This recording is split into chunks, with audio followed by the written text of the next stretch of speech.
So I'm going to demonstrate how to do a gesture drawing.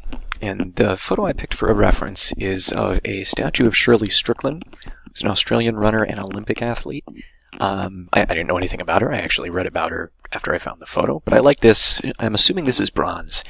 I always like it when you have a very static or fixed medium, like bronze or marble or anything else, that conveys motion as well as this piece does. So I'm going to start out by doing spine, and actually that's not a very good one. I want a curvy line for this. Throw the head in there.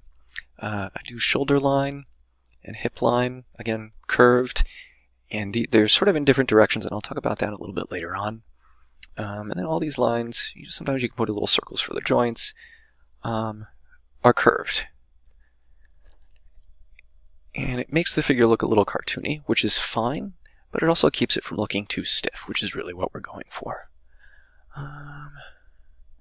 So just do that front leg, and I unfortunately started too far in, so I'm going to move things over a little bit.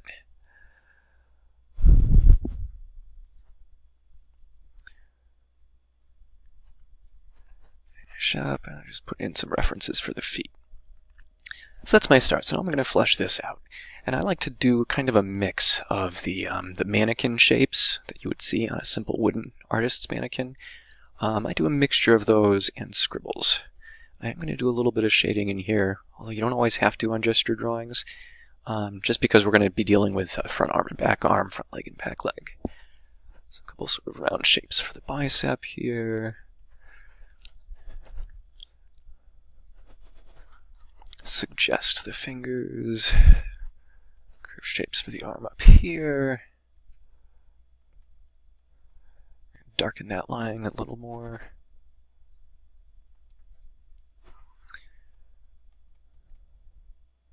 Just sort of like a rounded triangle shape for the pelvis. I'm going to use that to move right into the thigh. This is a big muscle, which you would expect from a runner.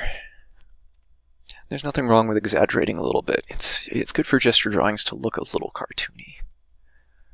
Again, not much detail, just a couple of lines here. Curve that over. Suggest the foot. I'll give her a little bit of hair, just 'cause. Then add a shadow, and that's pretty much it.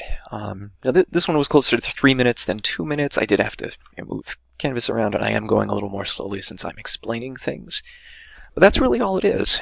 The proportion isn't perfect, which is fine. It suggests a runner, and it suggests motion, which is great. So remember, started with just curved line for the spine and the head.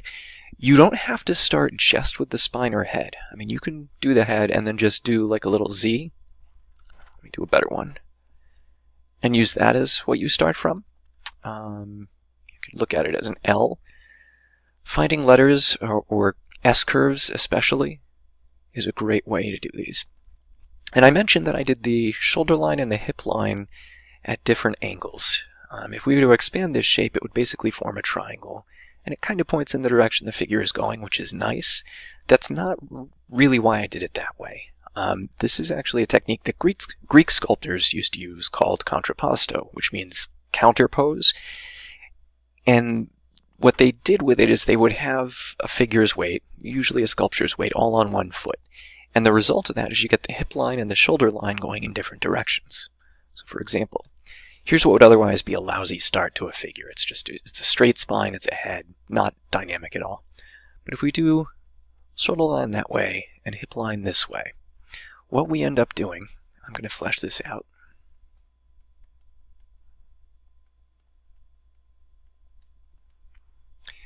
is it gives a little more energy and life to the figure. And so where I was going with this, I guess, maybe a woman standing and talking at a cocktail party. And that's it, just that simple technique. You can use that in gesture drawings too. And that's basically it. That's a quick tutorial on how you would do a gesture drawing.